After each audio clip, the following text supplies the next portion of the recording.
안녕하십니까. 재외동포 여러분. 서울대학교에서 법을 가르치고 있는 조국입니다. 대통령 재외국민 투표가 25일부터 30일까지 전 세계 116개국 204개 투표소에서 이루어집니다. 30만 명에 가까운 분들이 멀게는 수백, 수천 킬로미터를 달려가 투표를 하시게 될 텐데요. 과연 어떤 사람을 뽑아야 조국 대한민국의 미래가 밝아질까 많이 걱정되시죠. 그렇다면 저 조국의 얘기에 귀 기울여 주십시오. 아시아, 미주, 유럽, 오세아니아, 중동, 아프리카, 지구촌 각지에서 이 방송을 시청하고 계실 재외국민 여러분. 저도 한때 재외국민으로 살았습니다. 1990년대 중후반, 2000년대 초 대학원생 또는 방문학자로 미국과 영국에서 공부하고 아이를 기르며 살아본 경험이 있습니다. 또 주변 친인척과 지인 중에는 이런저런 이유로 해외에 정착해 살고 계시는 영주권자가 많습니다. 직접 겪기도 했고 주변에서 보고 듣다 보니 그 심정과 바람들을 많이 알고 있습니다. 그래서 오늘 재외국민의 입장에서 대통령을 선택하는 기준을 4가지로 말씀드릴까 합니다. 첫째, 대한민국의 국격을 높여 재외동포의 자긍심을 지켜주는 지도자가 필요합니다.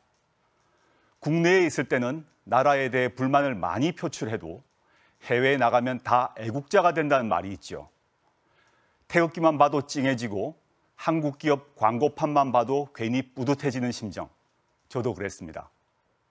대한민국 짧은 시간에 산업화와 민주화를 이룩한 나라입니다. 경제력 측면만 보면 세계 10위의 수출 대국이며 구매력 기준 국내 총생산 세계 14위의 나라입니다. 그런데 박근혜 최순실 국정농단 사건은 참 우리를 부끄럽게 만들었습니다. 누가 물어볼까 봐 겁나더라는 반응 많이 들었습니다. 저도 학회에서 만난 외국 교수들이 이 사건을 물어볼 때 낯이 뜨거웠습니다. 경제발전, 민주화, 한류 등으로 높아졌던 국격이 하루아침에 바닥에 떨어졌습니다. 하지만 우리 국민은 촛불 시민혁명으로 대한민국의 국격을 되살렸습니다. 국내에 있는 사람뿐만 아니라 해외 동포들도 지구촌 곳곳에서 촛불을 밝혔습니다. 북미의 미국과 캐나다에서, 유럽의 영국과 프랑스, 독일과 이탈리아, 아일랜드, 핀란드, 네덜란드에서, 아시아의 일본과 중국, 태국과 인도네시아에서, 남미의 브라질과 아프리카의 케냐에서, 그리고 호주와 뉴질랜드에서 민주주의를 다시 세우라, 사회를 크게 개혁하라고 외쳤습니다. 10차 집회까지 총 인원 1000만 명이 전국에서 벌인 평화 집회는 전 세계의 주목과 찬탄을 불러일으켰습니다. 그리하여 헌정을 유린하고 나라를 사유한 대통령은 파면되었습니다. 그는 헌법적 책임을 진 데 이어 조만간 시작될 재판에서 형법적 책임을 지게 될 것입니다. 다음 대통령은 이 위대한 촛불혁명의 정신을 명심하며 새로운 대한민국을 만들어야 할 사명이 있습니다. 어떤 사람이 그걸 제일 잘하겠습니까?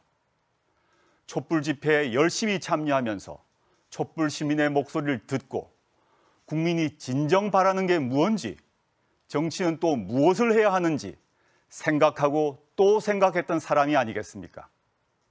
문재인 후보는 대통령 탄핵이 결정되기까지 19번의 촛불 집회에 한 차례도 빠지지 않고 깨어있는 시민들과 함께했습니다.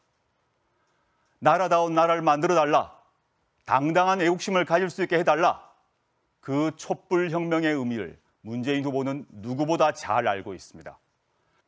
이것이 제가 문재인 후보야말로 촛불 시민혁명의 뜻을 가장 잘 받들어 대한민국을 원칙과 상식이 통하는 나라로 바로 세우고 경제력에 걸맞게 대한민국의 국격을 높이고 재외국민의 자긍심을 회복시켜줄 후보라고 판단하는 이유입니다. 대통령 후보 판단 기준 2번째는 누가 조국의 안보를 지키고 평화를 만들어낼 사람인가입니다. 재외국민 여러분, 뉴스에 북한의 얘기가 나올 때마다 혹시 저러다 전쟁이 나는 건 아닌가 걱정이 많으시죠. 그렇다면 걱정 붙들어 매고 문재인 후보에게 표를 주십시오. 자, 정리해드리겠습니다. 지금 대통령 후보로 나온 사람들 중 한반도 평화 정착이라는 분명한 원칙 하에 구체적인 실천 계획을 갖고 있는 사람은 솔직히 문재인 후보밖에 없습니다. 얼마 전 미국의 유력 시사지 타임에서 문재인 후보를 인터뷰했는데요. 헤드라인이 멋집니다. 대권에 도전하는 문재인, 그는 세계를 핵전쟁으로부터 구할 수 있을 것인가? 이 인터뷰 내용을 잠깐 소개해 보겠습니다. 김정은은 매우 비이성적이고 강압적인 지도자다. 그러나 우리는 그와 대화에 나서야 한다. 만약 당선된다면 곧바로 미국을 방문해서 북한이 핵무기 프로그램을 완전히 해체하는 방법에 대해 트럼프 대통령과 논의할 것이다. 그리고 북한 핵 문제를 해결하는 데 도움이 된다면 김정은 국방위원장을 만날 용의도 있다. 하지만 단순히 보여주기식 회담은 원치 않는다. 핵무기 프로그램 동결이나 해체 등과 같은 가시적인 결과가 나올 수 있다는 보장이 있으면 만날 용의가 있다. 분명하고 당당하지 않습니까? 저는 이 기사를 보면서 마치 오바마 전 미국 대통령과 CNN의 인터뷰를 보는 것 같은 느낌을 받았습니다. 문재인 후보가 트럼프, 시진핑, 아베 등 해외 정상들과 회담하는 모습을 한번 상상해 보십시오. 예를 들어 사드 문제나 위안부 합의 같은 건을 놓고 협상을 할 때 문재인 후보는 국가의 이익을 위해 당당하게 말할 건 말하고 입장차가 있는 것은 끈질기게 토론하고 유연하게 협상할 것입니다. 또 경력으로 보나 인격으로 보나 그리고 스타일로 보나 세계 무대에 내놓아도 전혀 꿀리지 않는 대통령감입니다. 세 번째 대통령 선택 기준, 재외 국민의 삶을 지키고 보호해줄 후보입니다. 국가가 존재하는 이유 중 가장 첫 번째는 자국의 국민을 보호하는 것입니다. 그런데 지금까지 대한민국은 많이 부족했습니다. 여러분 모두 한두 번쯤은 그런 경험이 있으실 것입니다. 도움을 받으려고 대사관, 영사관에 전화하면 도리어 왜 전화했냐고 면박을 당하거나 범죄나 재난에 피해를 당했을 때 즉각적인 보호 조치를 받지 못하는 경우가 종종 있었습니다. 짜증이 나고 화가 나셨을 것입니다. 또 재외 국민들의 걱정은 이런 것 같습니다. 자녀들 걱정입니다. 한국어를 제대로 가르칠 수 없어 대화가 잘 통하지 않아 답답할 때가 많으시죠. 자녀들이 복수 국적을 유지하면서 글로벌한 인재로 성장했으면 하는 바람이 있으시지요. 물론 국민을 보호하고 지원하려면 국력이 높아야 합니다.